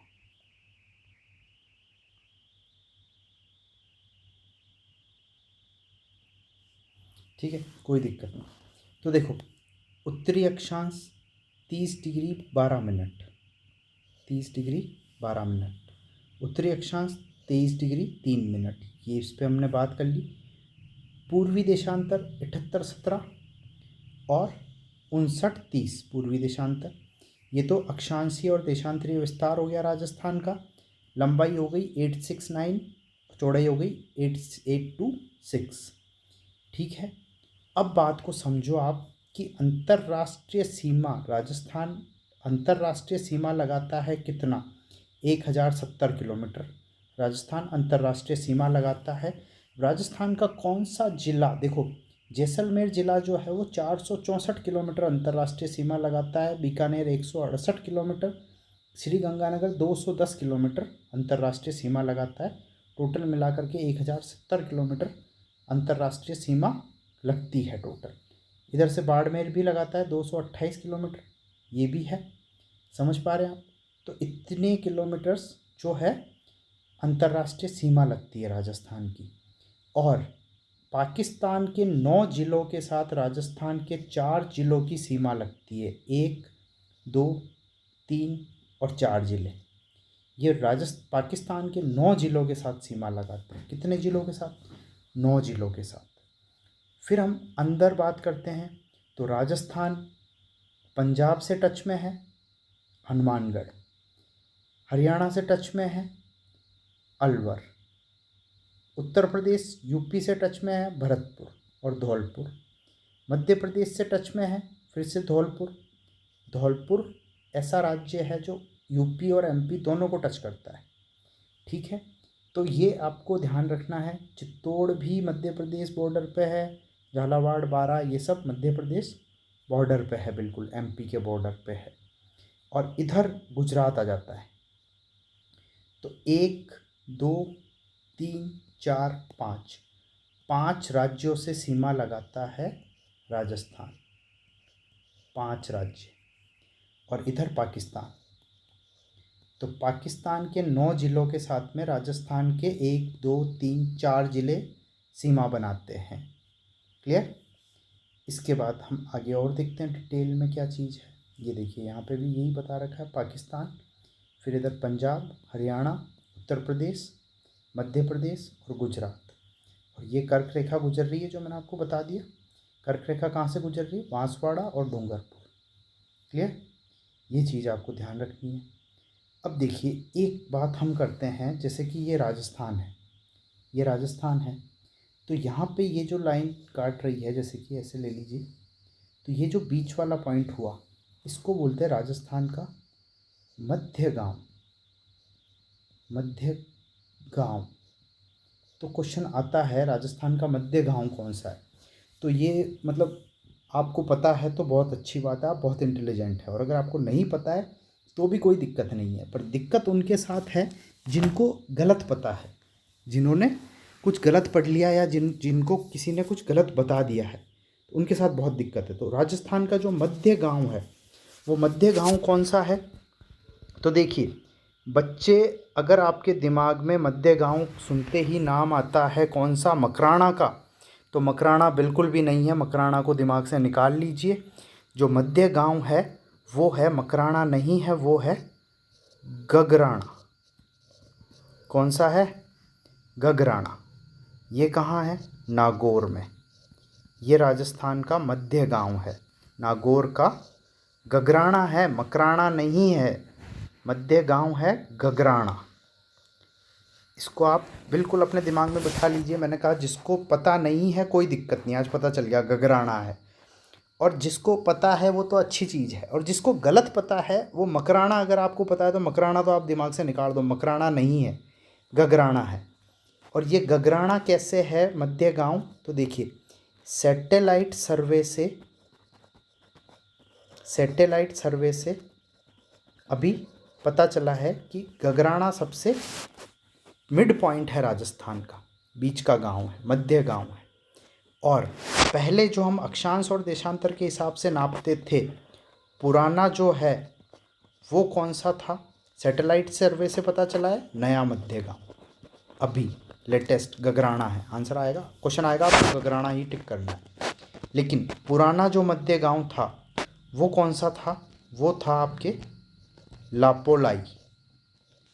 ये भी नागौर का गांव है, लापोलाई। ढंग से लिख देता हूँ मैं, लापोलाई, लापोलाई गांव है। अरे नागौर में है लापोलाई गांव, है नहीं? तो ग्योड़ा वे वो तो भी ध्यान रही, नी ग्योड़ा तो भी ध्यान रही, और पता रखना अपने को, कोई दिक्कत नहीं है। तो पहले लापोड़ाई गांव को मध्य गांव माना जाता था, अभी सैटेलाइट सर्वे हुआ है, उससे नया जो है बिल्कुल सेंटर पॉइंट निकल के आया है, वो कौन सा है? गगराना है, मकराना बिल्कुल भी नहीं है। तो आप मकराना मत लगाइएगा। और ऑप्शन में आपको देखो सबसे पहला ऑप्शन ही मकराना ही मिलेगा। अगर ये क्वेश्चन आया मध्य गांव का, मकराना, और वहाँ बच्चा टिक करके आएगा मकराना, जबकि मकराना नहीं है, गगराना है। तो आपने गलत सुना है, गलत पढ़ा है, तो उसको दिमाग से निकाल दो, गगराना है बिल्कुल। समझ आ गई बात आपको? तो हमने बात कर ली कि सबसे उत्तर में कोणा गांव, दक्षिण में, पूर्व में, पश्चिम में कौन कौन से गांव है, और मध्य में कौन सा गांव है? गगराना। और पहले था लापोलाई। तो अगर गगराना ऑप्शन में नहीं है, लापोलाई है, तो आप लापोलाई को टिक करके आएंगे। अगर लापोलाई और गगराना दोनों है तो आप गगराना को टिक करेंगे। और अगर मकराना और गगराना दोनों है तो आपकी मर्जी, राम भरोसे, आप मकराना को टिक मत करना, आप गगराना को ही टिक करना, ठीक है? तो गलत कोई ना पढ़ा है, वो चीज़ है। आपको कोई दिक्कत नहीं, आता नहीं है तो कोई दिक्कत नहीं, लेकिन आपको अगर किसी ने गलत बता दिया है तो वो सबसे बड़ा गुनाह है ना। अब और आगे चलते हैं थोड़ा सा, तो आगे देखते हैं। अब ये देखो, यहाँ पे आपको अच्छी चीज़ समझ आएगी। तो थोड़ा सा इस डायग्राम को भी हम देख लेते हैं। यहाँ पे देखो, बहुत बढ़िया तरीके से समझा रखा है। तो हम इसको समझते हैं कि राजस्थान की अंतर्राष्ट्रीय सीमा, जो पाकिस्तान के साथ सीमा लगती है, उसको बोलते हैं रेड क्लिफ लाइन। 1070 किलोमीटर की है ये। कहाँ से कहाँ तक देखो, बाड़मेर से शुरू होती है। यहाँ से बाड़मेर से शुरू होकर के ये बाड़मेर, फिर जैसलमेर, बाड़मेर, फिर जैसलमेर, फिर बीकानेर, फिर श्रीगंगानगर, यहाँ तक सीमा लगाती है ये। और फिर आगे पंजाब में भी जाती है सीमा। 89 किलोमीटर पंजाब के साथ भी पाकिस्तान बॉर्डर बनाता है। जहाँ पे आप देखने जाते हैं बाघा बॉर्डर, वो पंजाब में है इधर।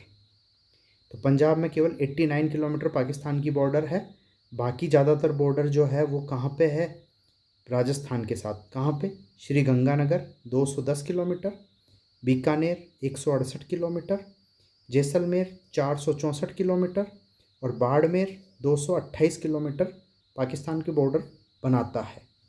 फिर हम बात करते हैं राज्यों के साथ में, ठीक है, राज्यों के साथ में। तो देखो, पाकिस्तान बॉर्डर जो है पंजाब के साथ भी बनाता है और राजस्थान के साथ भी बनाता है। हनुमानगढ़ और गंगानगर के साथ में, है ना।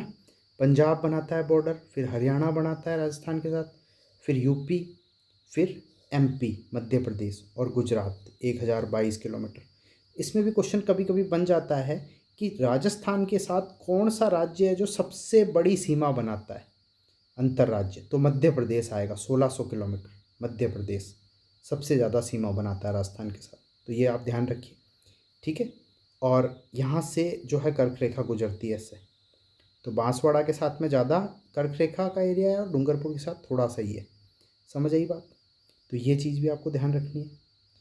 अब देखते हैं हम आगे क्या चीज़ पकड़ सकते हैं। अब देखो, यहाँ से हम शुरू करते हैं।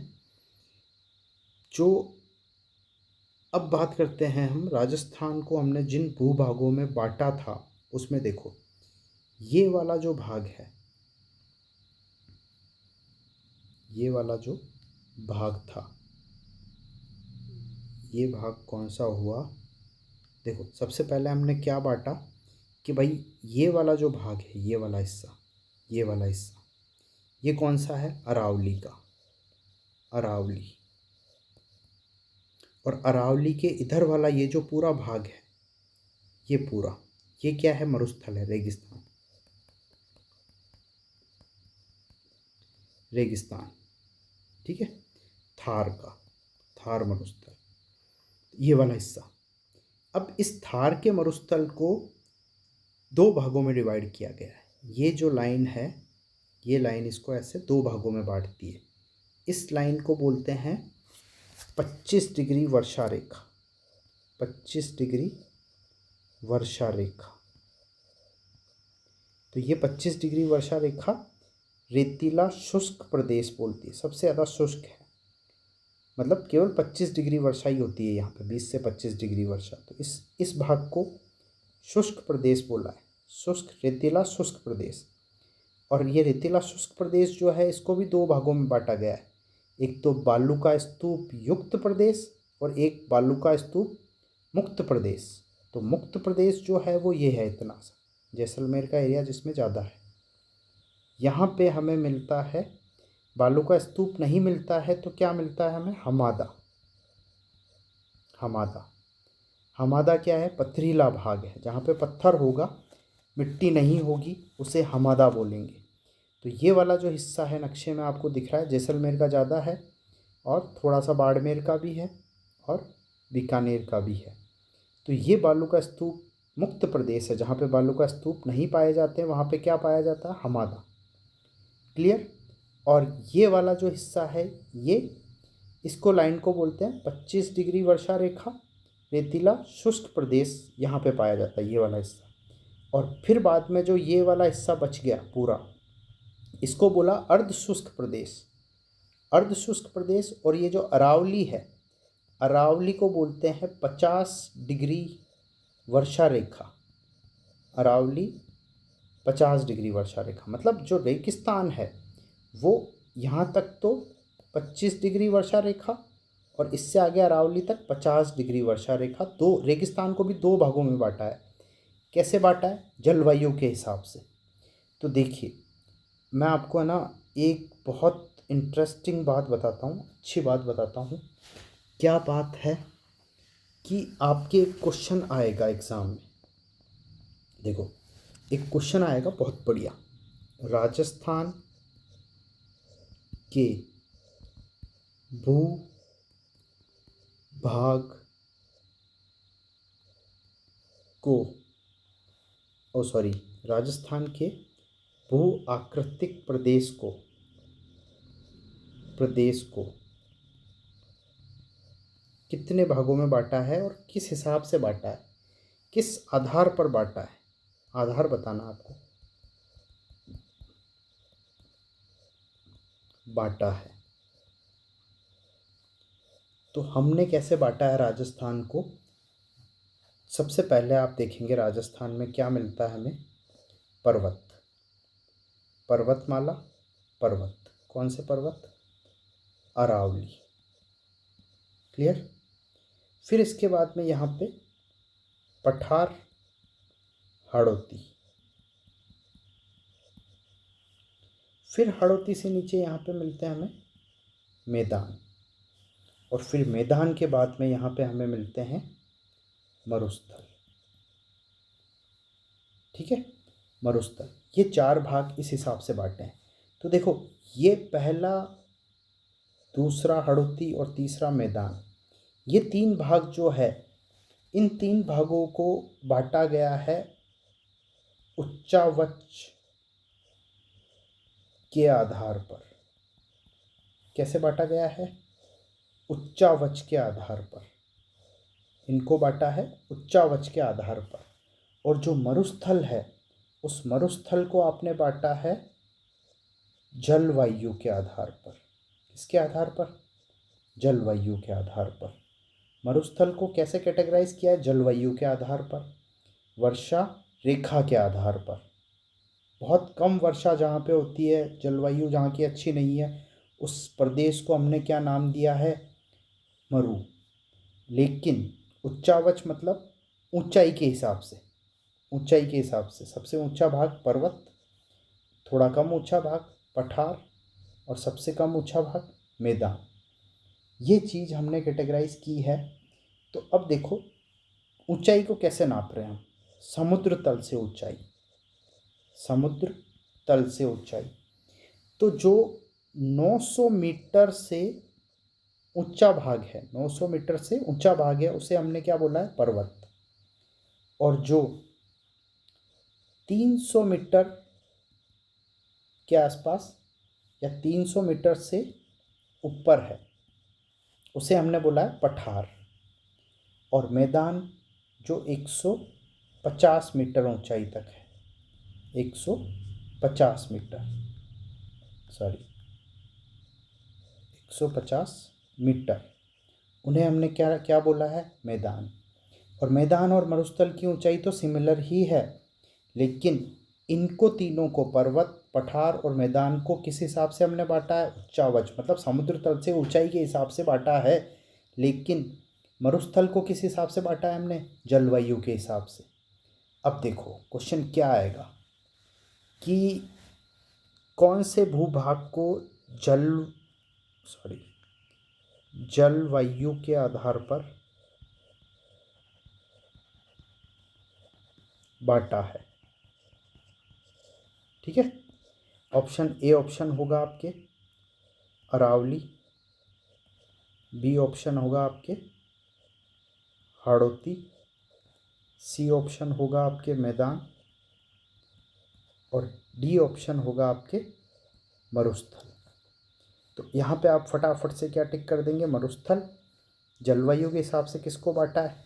मरुस्थल को। या इसी क्वेश्चन को ऐसे बोल सकते हैं कि निम्न में से उच्चावच के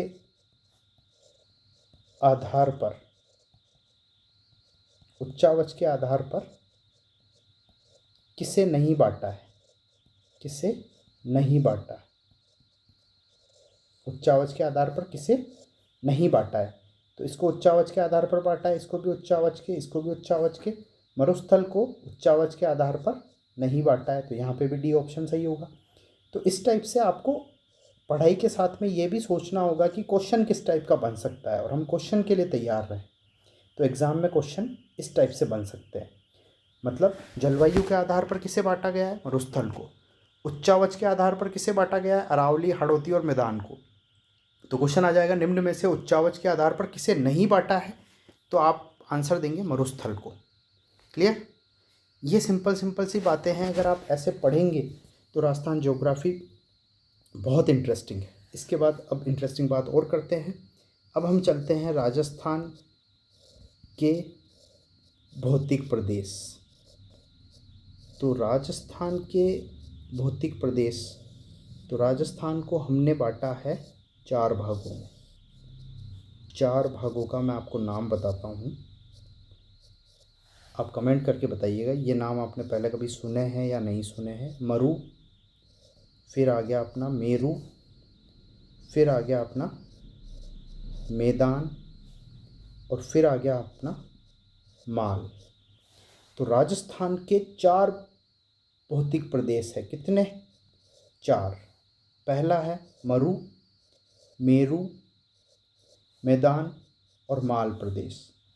अब आप कहेंगे सर मरु तो मरुस्थल हो गया, थार का मरुस्थल।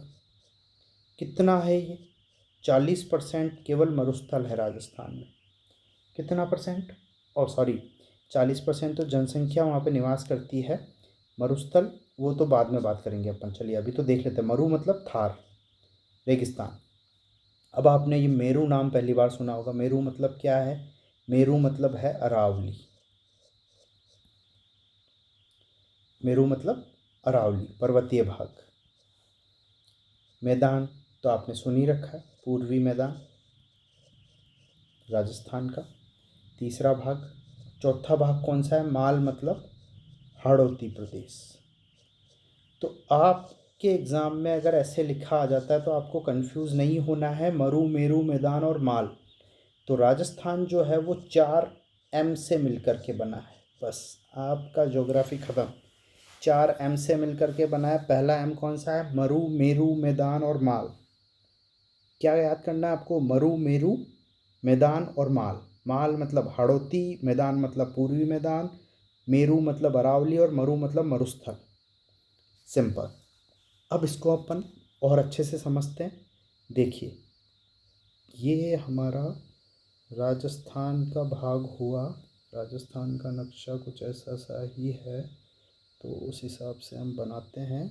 थोड़ा सा अटपटा बनता है, लेकिन मैंने भी लगभग ज़्यादा प्रैक्टिस नहीं की है, बन गया, ठीक है। अब राजस्थान को जो है अरावली बीच में से यहाँ से 2 भागों में ऐसे डिस्ट्रीब्यूट करती है, और ये वाला जो हिस्सा है ये आपका हो गया हाड़ौती वाला,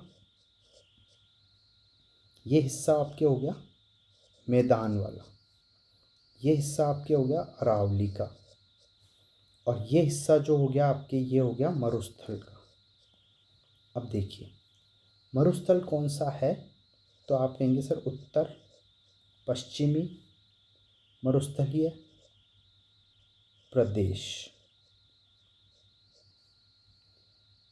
और इसका नाम है मध्यवर्ती अरावली पर्वतीय प्रदेश। इसका नाम है पूर्वी मैदानी प्रदेश, और इसका नाम है दक्षिण पूर्वी हाड़ौती पठार प्रदेश। क्लियर। ये 4 भाग हो गए राजस्थान के। अब इन 4 भागों को आप समझिए और समझने की कोशिश करना। सबसे ज़्यादा जो भूभाग है वो है 61.11%। ये है मरुस्थलीय भाग राजस्थान में। मरुस्थल जो है वो 61.11% एरिया में फैला हुआ है। और अरावली के जो पर्वतीय भाग है, इस 61 को हम 70 पे ले जाते हैं राउंड फिगर में, तो जोड़ा जाएगा 9%। तो 9% केवल क्या है, अरावली है राजस्थान में। अब पहला प्रदेश अपन ने पढ़ लिया, दूसरा भी पढ़ लिया, तो 2 प्रदेश आपके ख़त्म हो गए, तो आप यहाँ लिखेंगे 2। और ये तीसरा प्रदेश है मैदानी भाग, तो आप यहाँ लिखेंगे 3। और ये हो गया 23%। तो 23% भूभाग में क्या फैला हुआ है, मैदानी भाग। अब देखो 70, 80, 90 और 93.11% तो हो गया। अब 93.11% हो गया, तो ये जो हाड़ौती वाला जो क्षेत्र है ये बचा, वो कितना हुआ, 6.89%। कितना बचा, 6.89%। 6.89% हाड़ौती का क्षेत्र है। क्लियर। ऐसे आपको सिंपल ढंग से याद रख लेनी है चीज़ें। 61.11% क्या है, रेगिस्तान है, थार का मरुस्थल है। और 9% अरावली का क्षेत्र है। 23% जो है मैदानी भाग है। और हाड़ौती का पठार जो है वो 6.89% है। क्लियर। अब हम बात करेंगे इसमें जनसंख्या और जनसंख्या घनत्व के बारे में। तो देखिए, आपको समझना है कि मरुस्थल और अरावली, इन 2 प्रदेशों में मिला करके 50% जनसंख्या रहती है। और बाद में ये जो मैदान और हाड़ौती का क्षेत्र है, इसमें मिला करके 50% जनसंख्या रहती है। तो जनसंख्या की बात करेंगे तो दोनों ने आधा आधा डिवाइड कर लिया कि भाई साहब, आधा आपकी जनसंख्या, आधी मेरी है। चलो ठीक है। अब इस 50% में से भी 40% जनसंख्या केवल कहाँ रहती है, 61% एरिया में, मतलब मरुस्थल में रहते हैं 40% लोग।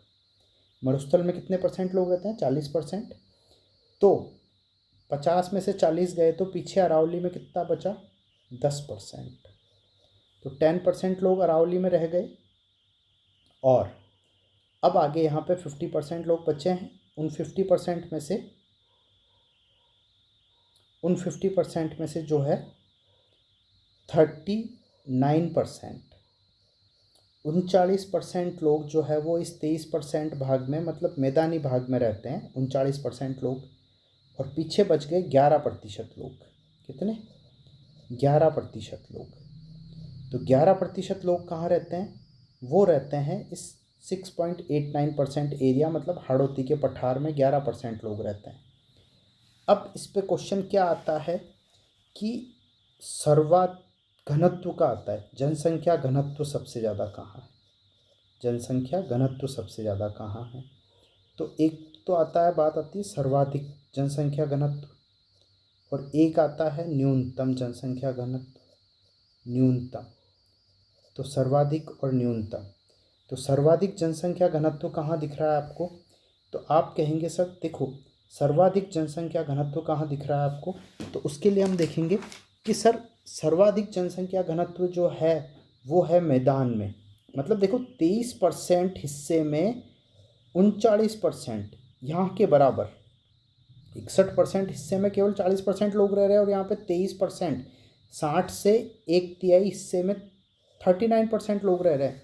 तो सर्वाधिक जनसंख्या घनत्व कहाँ है, मैदान में, मैदान में, जहाँ पे 23% में 39% लोग रह रहे हैं। अब देखो प्रतिशत के हिसाब से कम जगह में ज़्यादा लोग रह रहे हैं, तो घनत्व सर्वाधिक हो गया। और न्यूनतम घनत्व कहाँ होगा, तो देखो इतने बड़े एरिया में केवल 40% लोग रह रहे हैं, तो न्यूनतम हो गया मरुस्थल में, मरु में न्यूनतम हो गया।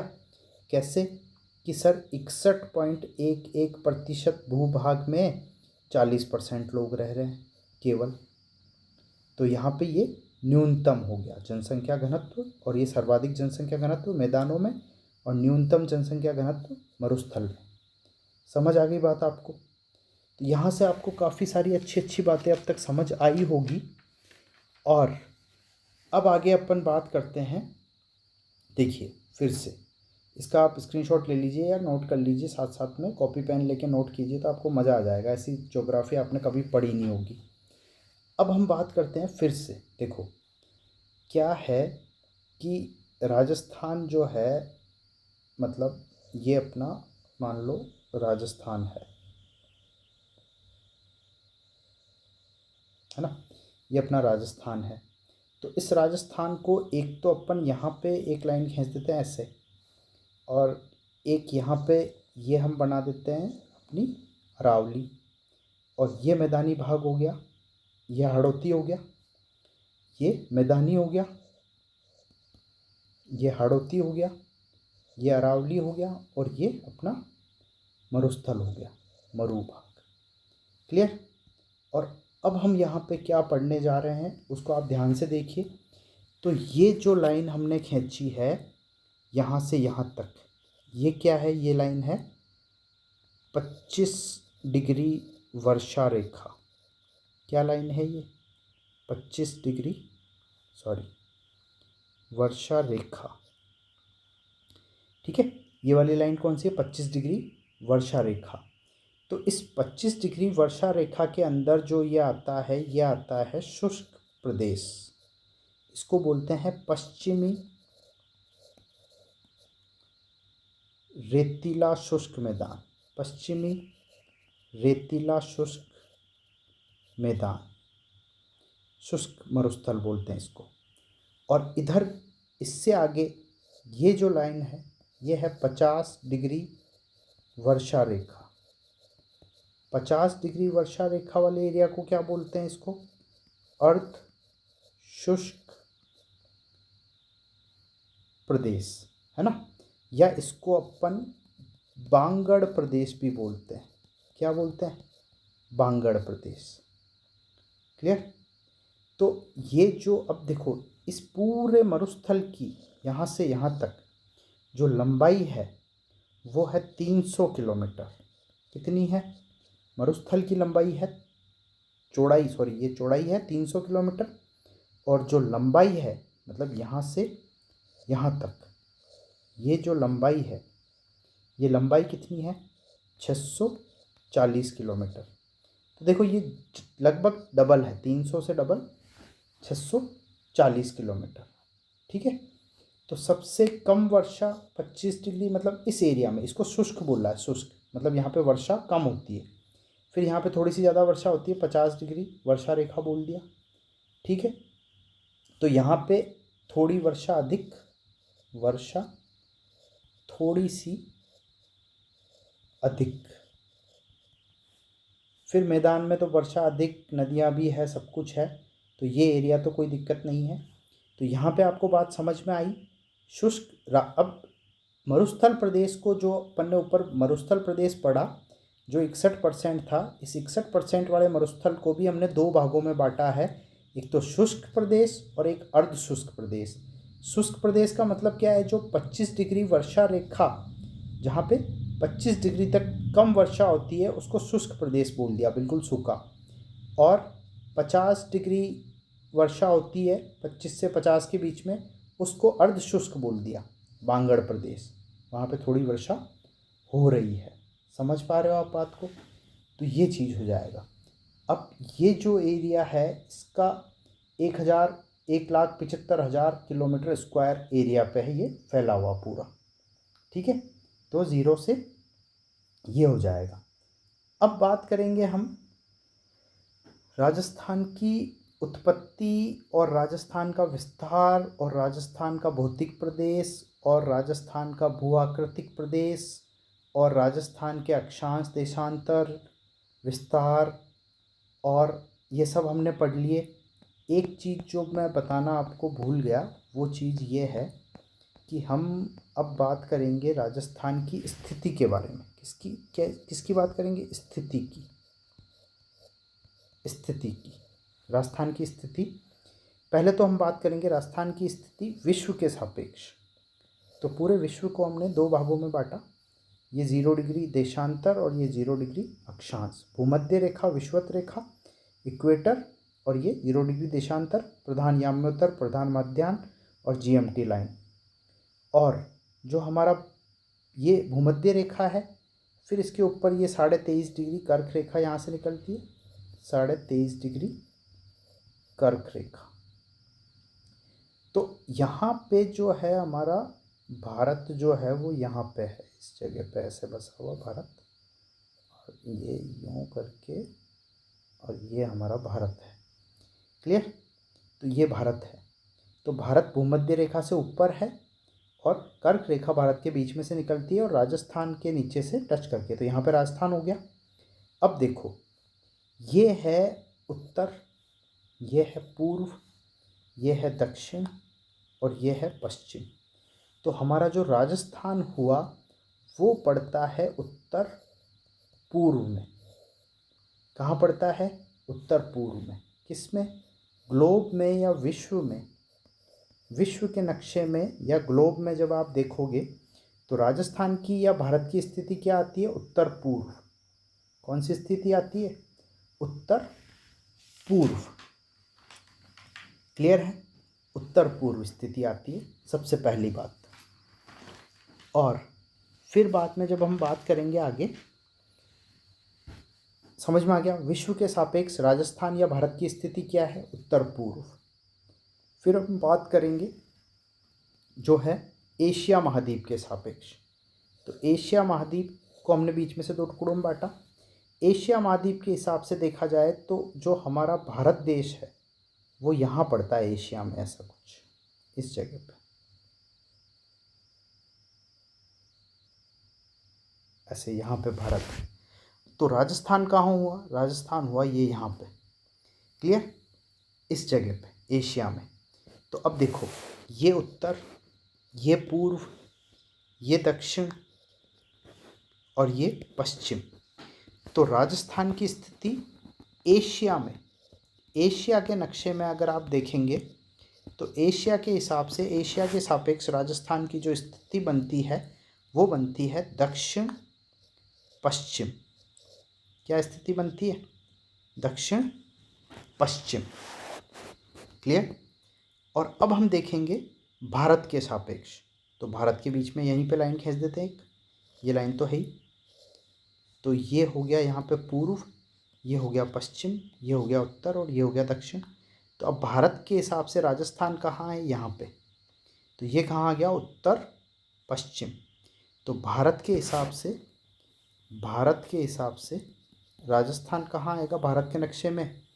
तो आएगा उत्तर पश्चिम में। कहाँ आएगा? उत्तर पश्चिम में। क्लियर है? ऐसे आपको क्वेश्चंस के आंसर देने होंगे। लेकिन देखिए, एक बार आरएस के एग्ज़ाम में क्वेश्चन पूछा गया।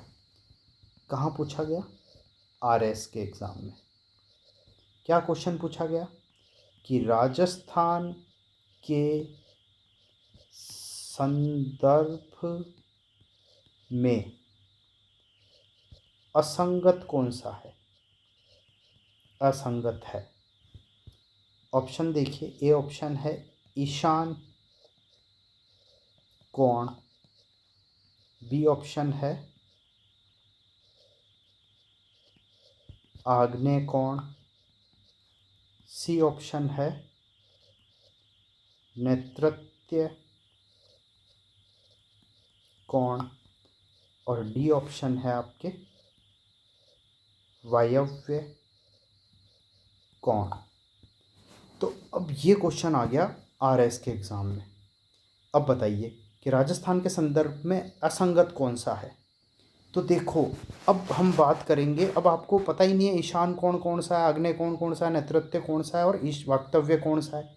तो देखो, मैं आपको बताता हूँ कि आरएस का एग्ज़ाम कैसे पास करेंगे आप, वो चीज़ की बात करेंगे अब अपन।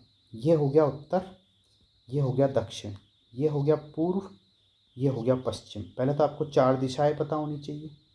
फिर ये जो उत्तर पूर्व के बीच का एरिया है इसे बोलते हैं ईशान कोण, ईशान कोण। फिर ये जो उत्तर पश्चिम के वाला एरिया है इसे बोलते हैं वायव्य कोण। क्या बोलते हैं इसे? वायव्य कोण। और दक्षिण पश्चिम वाला जो एरिया है इसे बोलते हैं आप नैऋत्य कोण। और ये जो बच गया दक्षिण पूर्व वाला, इसे आप बोलते हैं आग्नेय कोण। जहाँ पे बोला जाता है कि आपकी रसोई होनी चाहिए, आग आपको आग्नेय कोण में लगानी है घर में। ठीक है? तो आग्नेय कोण हो गई है और आग्नेय कोण हो गई है। तो अब देखिए क्या पूछा है सबसे पहले कि राजस्थान के संदर्भ में असंगत है। तो राजस्थान के संदर्भ में हमने ऊपर तीन चीज़ें आपको पढ़ाई। पहली चीज़ क्या पढ़ाई कि विश्व के नक्शे में राजस्थान कहाँ दिखता है अपने को, उत्तर पूर्व में। कहाँ दिखता है राजस्थान, उत्तर पूर्व में। तो उत्तर पूर्व में राजस्थान दिखता है। उत्तर पूर्व मतलब उत्तर पूर्व, उत्तर पूर्व का मतलब क्या हुआ, ईशान कोण। तो यहाँ पे राजस्थान किसके सापेक्ष में आ जाएगा, जब हम विश्व का नक्शा देखेंगे ना तो राजस्थान आ जाएगा ईशान कोण में। समझे आप। अब हम सेकंड नंबर हमने बात की थी एशिया के सापेक्ष राजस्थान को हमने कहाँ रखा था, दक्षिण पश्चिम में। तो जो दक्षिण पश्चिम वाला एरिया है नैऋत्य कोण, यहाँ पे किसके सापेक्ष देखेंगे, एशिया के सापेक्ष। तो एशिया के नक्शे में राजस्थान कहाँ आ जाएगा, नैऋत्य कोण में। और भारत के नक्शे में जब हमने देखा था तो राजस्थान कहाँ आ गया था, उत्तर पश्चिम में। तो उत्तर पश्चिम, उत्तर और पश्चिम मतलब यहाँ पे भारत के नक्शे में, भारत के नक्शे में वायव्य कोण में राजस्थान आ जाएगा यहाँ पे। तो विश्व के नक्शे में राजस्थान की स्थिति कहाँ होगी, यहाँ पे। भारत के नक्शे में कहाँ पे होगी, यहाँ पे। और एशिया के नक्शे में कहाँ पे होगा राजस्थान, यहाँ पे। लेकिन आग्नेय कोण का जिक्र कहीं नहीं हुआ है। तो राजस्थान के संदर्भ में असंगत कौन सा है, आग्नेय कोण, क्योंकि यहाँ पे भी राजस्थान है। ईशान कोण में राजस्थान किसके नक्शे में है, विश्व के नक्शे में। नैऋत्य कोण में राजस्थान एशिया के नक्शे में। और वायव्य कोण में राजस्थान जो है वो भारत के नक्शे में। लेकिन आग्नेय कोण में भारत कभी नहीं है, इस जगह पे भारत कभी नहीं गया, दक्षिण पूर्व या आग्नेय कोण में भारत नहीं गया। तो आज के लिए इतना ही काफ़ी है। अगर ये राजस्थान ज्योग्राफी मैंने आपको पढ़ाई है, अच्छा लगा है वीडियो तो लाइक कीजिए, चैनल को सब्सक्राइब करना तो बिल्कुल भी मत भूलिए, अपने दोस्तों के साथ शेयर कीजिए, ज़्यादा से ज़्यादा शेयर कीजिए और बने रहिए हमारे साथ और पढ़ते रहिए हमारे साथ। और ये मैंने RS के लिए first grade, second grade, REET, video, Patwar, जो भी एग्ज़ाम होते हैं राजस्थान में, सबके लिए आपको राजस्थान ज्योग्राफी समझा दी। मेरी तरफ से जितना हो सकता था मैंने अच्छी कोशिश की है। अब आप अच्छी कोशिश कीजिए और इसे ज़्यादा से ज़्यादा शेयर कीजिए। Thank you so much.